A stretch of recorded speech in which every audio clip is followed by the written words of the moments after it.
ದಾಂಡೇಲಿ ನಗರದ ಬಸ್ ನಿಲ್ದಾಣದ ಮುಂಭಾಗದ ಜೆಎನ್ ರಸ್ತೆಯಲ್ಲಿ ಜಾಗದ ವಿಚಾರಕ್ಕೆ ಸಂಬಂಧಪಟ್ಟಂತೆ ಮಹಿಳೆಯೋರ್ವರ ಮೇಲೆ ಹಲ್ಲೆ, ಜೀವ ಬೆದರಿಕೆ, ದೂರು ದಾಖಲು.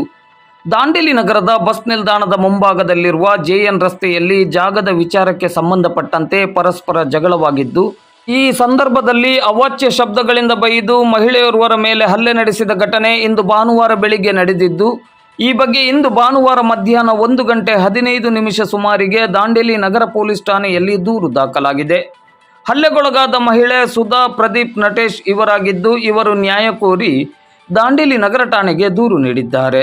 ಇಂದು ಬೆಳಿಗ್ಗೆ ಇವರು ತಮ್ಮ ಮನೆಯ ಹಿಂಬದಿಯಲ್ಲಿರುವ ತಮ್ಮ ಸ್ವಂತ ಜಾಗದಲ್ಲಿ ಕಂಬ ಹಾಕುತ್ತಿರುವ ಸಂದರ್ಭದಲ್ಲಿ ಅಲ್ಲಿಗೆ ಬಂದ ಪಕ್ಕದ ಕಟ್ಟಡ ಅಂದರೆ ವಸತಿ ಲಾಡ್ಜ್ನ ಮಾಲಕನಾದ ಅಸ್ಲಾಂ ನೀರಲ್ಗಿ ಈತನು ಇಲ್ಲಿ ಯಾಕೆ ಕೆಲಸ ಮಾಡುತ್ತಿದ್ದಿ ಎಂದು ಅವಾಚ್ಯ ಶಬ್ದಗಳಿಂದ ಬೈದು ಸುಧಾ ಪ್ರದೀಪ್ ನಟೇಶ್ ಅವರ ಕೈಯನ್ನು ಹಿಡಿದು ಎಳೆದಾಡಿ ಕುತ್ತಿಗೆಗೆ ಕೈ ಹಾಕಿ ಅವರು ಧರಿಸಿದ್ದ ಚೈನನ್ನು ಹಿಡಿದು ಜಗ್ಗಿ ಹರಿದು ಕೈಯಿಂದ ಎಡಭುಜಕ್ಕೆ ಹೊಡೆದು ಎಳೆದಾಡಿ ಅವರು ಧರಿಸಿದ್ದ ವೇಲನ್ನು ಹರಿದು ಅವಮಾನಪಡಿಸಿದ್ದಲ್ಲದೆ ಜೀವ ಬೆದರಿಕೆ ಹಾಕಿರುತ್ತಾನೆ ಎಂದು ಸುಧಾ ಪ್ರದೀಪ್ ನಟೇಶ್ ಅವರು ದೂರಿನಲ್ಲಿ ವಿವರಿಸಿದ್ದಾರೆ. ನ್ಯಾಯಕ್ಕಾಗಿ ತಾನು ದೂರು ನೀಡಿದ್ದು, ನನಗೆ ದೂರು ನೀಡದಂತೆ ಬೆದರಿಕೆ ಹಾಗೂ SC/ST ದೌರ್ಜನ್ಯ ಪ್ರಕರಣದಡಿ ದೂರು ದಾಖಲಿಸುವುದಾಗಿ ಅಸ್ಲಾಂ ನೀರಲ್ಗಿ ಬೆದರಿಕೆ ನೀಡುತ್ತಿದ್ದಾನೆ ಎಂದು ಸುಧಾ ಪ್ರದೀಪ್ ನಟೇಶ್ ಅವರು ಮಾಧ್ಯಮಕ್ಕೆ ತಿಳಿಸಿದ್ದಾರೆ. ಈ ಘಟನೆಗೆ ಸಂಬಂಧಪಟ್ಟಂತೆ ಮಾಧ್ಯಮದ ಜೊತೆ ಮಾತನಾಡಿದ ಅಸ್ಲಾಂ ನೀರಲ್ಗಿ ಈತನು ತನಗೆ ಹಾಗೂ ತನ್ನ ಸಿಬ್ಬಂದಿಗೆ ಬೈದು ಹಲ್ಲೆ ಮಾಡಲು ಸುಧಾ ಪ್ರದೀಪ್ ನಟೇಶ್ ಬಂದಿದ್ದರೆಂದು ಆರೋಪಿಸಿದ್ದಾನೆ. ಇದೀಗ ದಾಂಡೇಲಿ ನಗರ ಪೊಲೀಸ್ ಠಾಣೆಯಲ್ಲಿ ಪ್ರಕರಣ ದಾಖಲಾಗಿದ್ದು, ನಗರ ಠಾಣೆಯ ಪೊಲೀಸರು ಮುಂದಿನ ಕ್ರಮವನ್ನು ಕೈಗೊಂಡಿದ್ದಾರೆ. ನಾನು ಸುಧಾ ಪ್ರದೀಪ್ ನಟೇಶ್ ಅಂತೇಳಿ ಬಸ್ ಸ್ಟ್ಯಾಂಡ್ ಆಪೋಸಿಟಲ್ಲಿ ನಾನು ವಾಸವಾಗಿದ್ದೀನಿ. ನನಗೆ 2 ಮಕ್ಕಳು, ಅತ್ತೆ ಜೊತೆಗೆ ಜೀವನ ಮಾಡ್ತಾಯಿದ್ದೀನಿ. ನಮ್ಮ ಮನೆಯವರಿಲ್ಲ. ಈ ಅಸ್ಲಾಂ ನೀರಲ್ಗಿ ಅನ್ನೋನು ಪಕ್ಕದಲ್ಲಿ ಸಹೇಲಿ ಲಾಡ್ಜ್ ಅಂತೇಳಿ ನಡ್ಸ್ಕೊಂಡು ಹೋಗ್ತಾ ಇದ್ದಾನೆ. ಆ ಲಾಡ್ಜ್ ಆದಾಗಿಂದ ನಮಗೆ ಅಲ್ಲಿ ಇರ್ಲಿಕ್ಕೆ ಕೊಡ್ತಾ ಇಲ್ಲ ಅವನು. ನಾವಿರೋ ಜಾಗನೂ ಅವನಿಗೆ ಬೇಕಂತೇಳಿ ಪ್ರತಿ ಸಲನೂ ಯಾವ್ದಾದ್ರು ರೀತಿಯಲ್ಲಿ ಹಿಂಸೆ ಕೊಡೋದು, ಅವ್ರಿಗೆ ಕೆಲಸದವ್ರ ಕಡೆಯಿಂದ ಪ್ರಾಬ್ಲಮ್ ಮಾಡಿಸ್ತಾ ಇದ್ದಾನೆ. ಅದರಿಂದ ಇವತ್ತು ನಾವು ಅಲ್ಲಿ ಗಂಡು ಮಕ್ಕಳೆಲ್ಲ ರಾತ್ರಿಯಲ್ಲೂ ಅಡ್ಡಾಡೋದು, ಹುಚ್ಚೊಯ್ಲಿಕ್ಕೆ ಹೋಗೋದು, ಬೀರ್ ಬಾಟ್ಲೆಲ್ಲ ಇದನ್ನ ಎಸೆಯೋದೆಲ್ಲ ಮಾಡ್ತಾ ಇದ್ದಾರಂತ ಅಲ್ಲಿ ಒಂದು ಸ್ವಲ್ಪ ಕವರ್ ಮಾಡ್ಕೋಬೇಕಂತೇಳಿ ಸೀಟಿಂದ ಇದು ಮಾಡ್ಲಿಕ್ಕೆ ಹೋಗಿದ್ವಿ. ಆವಾಗ ಅವನು ಏಕಾಏಕಿ ಬಂದು ನನ್ನ ಮೈ ಮೇಲೆ ಬಂದುಬಿಟ್ಟು ನನ್ನ ಒಡನೆಲ್ಲ ಎಳೆದಾಕಿ ಚೈನೆಲ್ಲ ಹರಿದಾಕಿ ಹೊಡೆದಾಟ ಆಗಿ ಕೈಯೆಲ್ಲ ಎಳೆದಾಡ್ಬಿಟ್ಟ. ಹೀಗಾಗಿ ನಾವು ಸ್ಟೇಷನಿಗೆ ಹೋಗಿ ಡಾಕ್ಟ್ರ್ ಹತ್ರ ಹೋಗಿ ಟ್ರೀಟ್ಮೆಂಟ್ ತೊಗೊಂಡು ಅಲ್ಲಿಂದ ಸ್ಟೇಷನಿಗೆ ಹೋಗಿ ಅಲ್ಲಿ ಈಗ FIR ಮಾಡಿಸಿದ್ದಿದೆ. ಪೊಲೀಸವರು ತುಂಬ ಹೆಲ್ಪ್ ಮಾಡಿದ್ದಾರೆ. ಪೊಲೀಸವರು ನನಗೆ ಹೆಲ್ಪ್ ಮಾಡೋದು ಬೇಡ, ನ್ಯಾಯಕ್ಕಾಗಿ ಅವರು ಹೆಲ್ಪ್ ಮಾಡಲಿ ಅಂತೇಳಿ ನಾನು ಕೇಳ್ಕೊಳ್ತಾ ಇದ್ದೀನಿ. ನಾನು FIR ಎಲ್ಲ ಮಾಡಿಸ್ಕೊಂಡು ಬಂದಮೇಲೆ ಈಗ ನನ್ನ ಮೇಲೆ SC/ST ಅವರಿಗೆ ನಾನು ಹಲ್ಲೆ ಮಾಡಿದೆ ಅಂತೇಳಿ ನನ್ನ ಕಡೆಯಿಂದ ಅವ್ರ ಕಡೆಯಿಂದ ದೂರು ಕೊಡಿಸ್ಲಿಕ್ಕೆ ಎಲ್ಲ ತಯಾರಿ ಮಾಡ್ತಾ ಇದ್ದಾರೆ. ನಾನು ಯಾರಿಗೂ ಯಾವುದೇ ರೀತಿ ಹಲ್ಲೆಗಳನ್ನು ಮಾಡಿಲ್ಲ, ಯಾವುದೇ ತೊಂದರೆಗೂ ನಾನು ಹೋಗಿಲ್ಲ. ಬೇಕಾದರೆ ಕಾನೂನು ಪ್ರಕಾರವಾಗಿ ಅವರು ಪರೀಕ್ಷೆ ಮಾಡ್ಬೋದು, ಮಾಡಿ ನನ್ನ ತಪ್ಪು ಎಲ್ಲಿದೆ ಅಲ್ಲ ಅವರು ಯಾವ ರೀತಿ ಶಿಕ್ಷೆ ಬೇಕಾದರೂ ಕೊಟ್ಟರು ನಾನು ಒಪ್ಕೊಳ್ತೇನೆ. ಆದರೆ ನಾನು ಯಾವುದೋ ರೀತಿ ಆ ಥರ ತಪ್ಪುಗಳನ್ನು ಮಾಡಿಲ್ಲ. SC/ST ಜನರ ಹತ್ರ ನಾನು ಯಾವುದೂ ಜಗಳಕ್ಕೆ ಹೋಗಿಲ್ಲ. ಈಗ ಆ ರೀತಿಯಾಗಿ ಈಗ ನನಗೆ ಹೆದರಿಸ್ತಾ ಇದ್ದಾರೆ. ಕೇಸ್ ಇದನ್ನು ವಾಪಸ್ ತೊಗೊಂಡಿಲ್ಲ ಅಂದರೆ SC/ST ಅವ್ರ ಕಡೆಯಿಂದ ಕಂಪ್ಲೇಂಟ್ ಮಾಡಿಸೋದಾಗಿ ಬೆದರಿಕೆ ಹಾಕ್ತಾ ಇದ್ದಾರೆ. ನಮಗೆ ತುಂಬ ದಿನದಿಂದ ಅಸ್ಲಾಂ ಬಗ್ಗೆ ಭಾಳ ತ್ರಾಸು ಕೊಡ್ತಾಯಿದ್ರು. ಅವರು ಯಾವಾಗಲೂ ನಮ್ಗೆ ಹಿಂದುಗಡೆ ಬಂದ್ಕೊಂಡು ಉಗುಳೋದು ಮಾಡೋದು ಭಾಳ ಮಕ್ಕಳು ಎಲ್ಲ ತ್ರಾಸು ಕೊಡ್ತಾಯಿದ್ರು.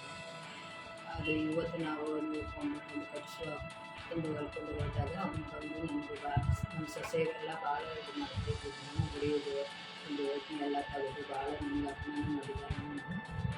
ನಾವು ರಾತ್ರಿ ಆದ್ರೂ ನಿದ್ರೆ ಮಾಡೋಕ್ಕಾಗ್ತಾಯಿಲ್ಲ ಸರ್. ನಮಗೆ ಅವರು ಅಂದ್ಕೊಂಡು ಕುಡಿದು ಜನ ಬಂದ್ಕೊಂಡು ಹೊರಗಡೆ ಬಂದು ಎಲ್ಲ ಆವಾಜ್ ಮಾಡ್ತಾ ಇರ್ತಾರೆ. ನಮ್ಗೆ ಅದಕ್ಕೆ ಏನೋ ಇದು ಮಾಡಲಿಕ್ಕೆ ಆಗ್ತಾಯಿಲ್ಲ ಸರ್. ಹಾಗಾದರೆ ನೀವು ಸಹಾಯ ಮಾಡ್ತೀವಿ ಸರ್. ನನಗೂ ನಮ್ಮ ಮಗನೂ ಇಲ್ಲ ಸರ್. ಅವ್ರದ್ದು 2 ಮಕ್ಕಳಿದ್ದಾರೆ. ಅವ್ರಿಗೆ ಬರೀ ನನ್ನ ಜೀವನ ಮಾಡ್ತಾ ಇದ್ದಾರೆ.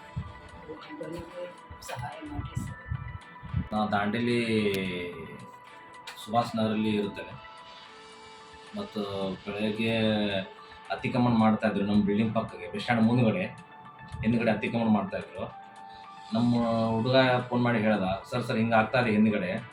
ಮತ್ತು ನಾವು ಹೋಗಿ ಹೇಳಿದಾಗ ಅವರು ನಮ್ಮ ಮೈ ಮೇಲೆ ಬರ್ತಾಯಿದ್ದಾರೆ. ನನಗೆ ಕಟ್ಟಿದಾಗ ಬೈದರು, ನಂಗೆ ಹೊಡಿಲಿಕ್ಕೆ ಬಂದರು ಸರ್ ಅಂತೇಳಿ ನನಗೆ ಫೋನ್ ಮಾಡಿದ್ರು. ನಾನು ಎದ್ದು ಬರೋ ಮಟ್ಟ ಅಂತೇಳಿ ಅವ್ರು ತೆಗಿತಾಯಿದ್ರು. ನಾನು ಹೋಗಿ ನಿಂದಿರ್ಸಿದೆ. ಯಾಕೆ ಮಾಡ್ತಾಯಿದ್ದೀಮ್ಮ ಅಂತ ನಿಂದರು, ಮತ್ತು ಅದು CMC ಪರ್ಮಿಷನ್ ತೊಗೊಂಡಿಯಾ, ಅದು ಜಾಗ ನಿಮ್ಮದೆ ಅಂತ ನಾ ಕೇಳಿದೆ. ನೀ ಯಾರು ಕೇಳೋಕ್ಕೆ, ನೀ ಯಾರು ಇದು ಮಾಡಲಿಕ್ಕೆ, ನಾನು ಲೇಡೀಸ್ ಹಾಕಿನಿ, ನಿಮ್ಮ ಮೇಲೆ ಕಂಪ್ಲೇಂಟ್ ಕೊಡ್ತೀನಿ ಅಂತೇಳಿ ಪೌಡ ತೊಗೊಂಡು ನಂಗೆ ಹೊಡಿಲಿಕ್ಕೆ ಬಂದ್ರೆ ನಾನು ಕೈ ಹಿಡಿದೆ. ಆಮೇಲೆ ಬಂದು ಅವ್ರು ಬಿಡಿಸಿದ್ರು, ಅವರು ಹುಡುಗರೆಲ್ಲ ಬಂದು, ಅವರೆಲ್ಲ ಹುಡುಗರು ಬಂದು ನಮ್ಮ ಮೇಲೆ ಇದು ಮಾಡ್ತಾಯಿದ್ರು. ಬಿಲ್ಡಿಂಗ್ ಕೆಲಸ ಮಾಡೋರು. ಮತ್ತು ನಮ್ಮ ಹುಡುಗಿಗೆ ಹೇಳಿದೆ ನಾನು, ನೀವು ಕಂಪ್ಲೇಂಟ್ ಕೊಡು ಅಂತೇಳಿ. ಹೋದ ಸಲ ಒಂದು ಕಂಪ್ಲೇಂಟ್ ಆಗಿದೆ ಸರ್, ನಮ್ಮ ಹತ್ರ ಇದೆ ಕಂಪ್ಲೇಂಟ್ ತೊಗೊಂಡಿದ್ದ. ನಾವು ಜಗಳ ಮಾಡೋದಿಲ್ಲ ಅಂತ ಹೇಳಿದ್ರೆ, ನಾಗಮ್ಮ ಅಂತೇಳಿ ಒಬ್ಬರು ಕೆಲಸಕ್ಕಿದ್ರು ನಮ್ಮ ಹತ್ರ, ಅವ್ರ ಹತ್ರನೂ ಜಗಳ ಮಾಡ್ತಾಯಿದ್ರು ಅವರು. ಸುಮ್ಮನೆ ಅವರು ಲೇಡೀಸ್ ಅಂತೇಳಿ ನಮ್ಮ ಹತ್ರ ಜಗಳಕ್ಕೆ ಬರ್ತಾಯಿದ್ದಾರೆ ಸರ್. ಆಲ್ರೆಡಿ ಅದು ಸ್ಟೇ ಒಳಗಿದೆ, ಅದು ಜಾಗ ಕೇಸುಗಳು ನಡೀತದೆ ಸರ್, ದಾಂಡೇಲಿ ಕೇಸುಗಳು ನಡೀತಾರೆ. ಯಾರು ನಿಮ್ಮ ಮೇಲೆ ನೀವು ಹಾಕಿದ್ರಿ? ನಾವು ಹಾಕಿದ್ವಿ ಸರ್, ಕೋರ್ಟ್ ಒಳಗೆ ಹಾಕಿದ್ದೆ. ಅದು ಡೇಟ್ ಇದೆ ಇವಾಗ, ಈ ತಿಂಗಳ ಡೇಟ್ ಇತ್ತು. ಮತ್ತು ಅದು ಆದಮೇಲೆ ನಾವು ಹಳ್ಳಿಗೆ ಹೋಗ್ತಾ ಇದ್ವಿ ಈಗ ಕೋರ್ಟಲ್ಲೇ. ಮತ್ತು ಆಲ್ರೆಡಿ ಸರ್ ಅದು ಪೂರ ಜಾಗಗಳು ಸರ್ ಅದು ಕೋರ್ಟ್ ಒಳಗಿದೆ ಅದು ಆಲ್ರೆಡಿ ಮೊದಲಿಂದ. ಮತ್ತು ಏನು ಕೆಲಸ ಮಾಡೋದಿಲ್ಲ, ಅದು ಮಾಡಬಾರ್ದು. ಮತ್ತು ಗೊತ್ತಿಲ್ಲದಾಗ ಸಂಡೇ ಇವತ್ತು ರಜೆ ಅಲ್ಲ, ರಜೆ ದಿವಸ ನೋಡಿ ಅವರು ಬೆಳಗ್ಗೆ ಸ್ಟಾರ್ಟ್ ಮಾಡಿದ್ದಾರೆ ಕೆಲಸ. ಅಲ್ಲಿ ಸೆಡ್ ಹೊಡಿದು ಪ್ಲ್ಯಾನ್ ಮಾಡಿದ್ರು, ಸೆಡ್ ಹೊಡಿದು ಎಲ್ಲ ಮೆಟಲ್ ಹಾಕಿ ತಂದು ಇಟ್ಟಿದ್ದಾರೆ. ಮತ್ತು ನಾನು CMಸರು ಫೋನ್ ಮಾಡಿದ್ದೆ ಸರ್, ಹೆಲ್ತ್ ಇನ್ಸ್ಪೆಕ್ಟರ್ ವಿಲಾಸರು ಫೋನ್ ಮಾಡಿದ್ದೆ. ಅವ್ರು ಹೇಳಿದ್ರು ಇವತ್ತು ಹಬ್ಬ ಇದೆ, ನಮ್ಗೆ ರಜೆ ಇದೆ, ಹೆಂಗೆ ಬರಲಿ ಅಂತ ಹೇಳಿದ್ರು. ಈಗ ನೀವು ದೂರು ಕೊಡ್ತಾ ಇದ್ದೀರಿ, ನೀವು ಕಂಪ್ಲೇಂಟ್ ಕೊಡ್ತಾ ಇದ್ದೀರಿ? ಹೌದು ಸರ್. ಏನಂತ? ಇವರು ನಮ್ಮ ಸ್ಟಾಫ್ ಹುಡುಗಿಗೆ ಹೊಡಿಲಿಕ್ಕೆ ಬಂದಿದ್ದ ಅಂತೇಳಿ. ಅವಂದೇನು ಹೆಸರು? ಗಣೇಶ್ ವೆಂಕಟೇಶ್ ಹರಿಜನ್ ಸರ್ ನನ್ನ ಹೆಸರು. ನಾನು ಬೆಳಗ್ಗೆ 7 ಗಂಟೆಗೆ ನೋಡಿದ್ದೆ, ನಾನು ಕೆಲಸದ ಮೇಲೆ ಇದ್ದೆ ಮೋಸ್ಟ್ಲಿ. 7 ಗಂಟೆಗೆ ನಾನು ಕ್ಯಾಮ್ರಾದಲ್ಲಿ ನೋಡಿದ್ದೆ. ಕ್ಯಾಮ್ರಾದಲ್ಲಿ ನೋಡಿದ ಮೇಲೆ ನಾನು ಅವ್ರ ಹತ್ರ ಹೋಗಿ ಕೇಳಿದ್ದೆ. ನಾನು, ಅಕ್ಕ ನೀವು ಏನು ಮಾಡ್ತಾ ಇದ್ದೀರಾ, ಇದು ಕೆಲಸ ನಮಗೆ ಹೋಗ್ಲಿಕ್ಕೆ ಸ್ವಲ್ಪ ದಾರಿ ಬಿಡಿ ಸೈಡಿಂದ ಅಂತೇಳಿ ಕೇಳಿದ್ದೆ. ಕೇಳಿದ ನಂತರ ಅವ್ರಂದ್ರು, ನಿಮ್ಮ ಅಪ್ಪಂದು ಮನೆ ಏನು ಇದು, ನಿಮ್ಮ ಅಪ್ಪಂದು ಆಸ್ತಿ ಏನು ಇದು, ನನ್ನ ಜಾಗ, ನಾನು ಏನಾದ್ರು ಮಾಡ್ತೀನಿ ಅಂತ ಹೇಳಿದ್ರು. ಆ ಕಡೆಗೆ ನಾನು ಸೈಡ್ ಬಂದು ನಮ್ಮ ಓನರಿಗೆ ಫೋನ್ ಹಚ್ಚಿದ್ದೆ. ಇವ್ರು ನಮ್ಮ ಮಾಲಕರು ನಾನು ಫೋನ್ ಹಚ್ಚಿದ್ದೆ. ನೋಡಿ ಸರ್, ಮತ್ತು ಹಿಂಗೆ ಮಾಡ್ತಾ ಇದ್ದಾರೆ, ಅವ್ರು ಹಿಂಗೆ ಹೇಳಿದ್ರು ನನಗೆ ಅಂತೇಳಿ ನಾನು ಹೇಳಿದ ನಂತರ ನಮ್ಮ ಮಾಲಕರು ಬಂದರು. ಅಷ್ಟರಲ್ಲಿ ನನಗೆ ನಾನು ಸಲಿಕೆ ತೊಗೊಂಡು ಕೋಡ ಅಲ್ಲಿತ್ತು ಅವ್ರದ್ದು, ನಾನು ತೊಗೊಂಡು ಗಡ್ಡ ಮುಚ್ತಾ ಇದ್ದೆ. ಈಗ ನಮ್ಮ ಗಾಡಿಗೆ ಅವರು ಕಾಲಮ್ ಹಚ್ಚಿ ಎಂಗಲ್ ಹಚ್ಚಿ ಅವರು ತೆಗಿತಾ ಇದ್ರು, ಶೆಡ್ ಹಾಕ್ಲಿಕ್ಕೆ ಬಂದಿದ್ರು. ನಮ್ಮ ಜನ್ರೇಟ್ರ್ ನಾವು ರಿಪೇರಿ ಮಾಡಲಿಕ್ಕೆ ಅಂತೇಳಿ ನಾವು ಯಾವಾಗ ತೆಗಿಬೇಕಾದ್ರೆ ನಮ್ಗೆ ಅಡಚಣೆ ಆಗ್ತದೆ ಅಂತೇಳಿ ನಾವೇನು ಮಾಡಿದ್ವಿ, ಅವ್ರಿಗೆ ಹೇಳಿದೆ, ನಾವು ಜಾಗ ಬಿಟ್ಟು ನೀವು ಹಾಕ್ಕೊಳ್ಳಿ, ನಮ್ಮ ಕಾಲಮ್ಗೆ ಗಾಡಿಗೆ ಹಚ್ಚಿ ನೀವು ಹಾಕ್ಕೊಳ್ಬೇಡಿ, ನಮ್ಗೆ ಜನ್ರೇಟ್ರ್ ಇದೆಯಲ್ಲ, ಜನ್ರೇಟ್ರು ಡೋರ್ ಓಪನ್ ಮಾಡಲಿಕ್ಕೆ ನಮ್ಗೆ ಅಷ್ಟು ಜಾಗ ಕೊಡಿ, ನೀವು ಮುಂದಿನ ಕೆಲಸ ಮಾಡ್ಕೊಳ್ಳಿ ಅಂತ ಹೇಳಿದ್ವಿ. ಆದರೆ ಅವ್ರು ನನಗೆ ಬೈದರು, ನಿಮ್ಮ ಅಪ್ಪನ ಮನೆ ಇದು, ನೀನು ಯಾರು ಹೇಳಲಿಕ್ಕೆ, ನಿನ್ನ ಕೆಲಸ ಎಷ್ಟಿದೆ ಅಷ್ಟು ಮಾಡ್ಕೊ, ನಿನಗೇನು ಸಂಬಂಧ ಇದೆ ಅಂತ ಹೇಳಿ ನನಗೆ ಬೈದರು. ಮೊದಲೇ ಒಂದು ಸಲ ಇದು ಜಗಳ ಕೇಸ್ ಆಗಿತ್ತು ಸರ್. ಇದು ಆ ಸ್ಟೇಷನಲ್ಲಿ ನಮ್ಮ ನಾಗಮ್ಮ ಅಂತೇಳಿ ನಮ್ಮ ರಿಲೇಷನ್ ಅವರು ಇದ್ದರು ಕೆಲಸದ ಮೇಲೆ. ಅವ್ರು ಹೋಗಿ ಎಲ್ಲ ನಮ್ಮ ಓನರು ಮತ್ತು ಅವ್ರು ಹೋಗಿ ಎಲ್ಲ ಸ್ಟೇಷನಲ್ಲಿ ಕಂಪ್ಲೇಂಟ್ ಕೊಟ್ಟು ಎಲ್ಲ ಇದು ಮಾಡ್ಕೊಂಡು ಬಂದಿದ್ದಾರೆ. ಈಗ ಮತ್ತು ಅವ್ರು ನನಗೆ ಹೊಡಿಲಿಕ್ಕೆ ಬಂದರು. ನಾನು ಹೇಳಲಿಕ್ಕೆ ಹೋದರೆ ಅವ್ರು ನನ್ನ ಮೇಲೆ ಮೈ ಮೇಲೆ ಬರ್ತಾ ಇದ್ದಾರೆ. ಅವರು ಕೋಡ ಸಲಿಕೆ ತೊಗೊಂಡು ನನಗೆ ಹೊಡಿಲಿಕ್ಕೆ ಬರ್ತಾಯಿದ್ರು. ನಾನು ಹಿಡ್ಕೊಂಡು ನಾನು ಅದು ಮಣ್ಣು ತೆಗಿಲಿಕ್ಕೆ ಅಂತ ದಾರಿಯಲ್ಲಿ ಇದ್ದಿದ್ದು ಮಣ್ಣು ತೆಗಿಲಿಕ್ಕೆ ಅಂತ ಹೋಗ್ತಾ ಇದ್ದೆ. ಅವ್ರು ನನ್ನಲ್ಲಿ ದಬ್ಬಾಳಿಕೆಯನ್ನು ಮಾಡ್ಲಿಕ್ಕೆ ಬಂದರು ಸರ್. ಮತ್ತು ಅವರು ಕೆಲಸದವರು ಎಲ್ಲರೂ ಇದ್ದರು ಅಲ್ಲಿ. ಅಷ್ಟರಲ್ಲಿ ನಮ್ಮ ಓನರ್ ಬಂದು ನಮಗೆ ಬಿಡಿಸಿದ ಮೇಲೆ ಅವರು ಸಲಿಕೆಯನ್ನು ತೊಗೊಳಕ್ಕೆ ಹೋಗಿದ್ರು.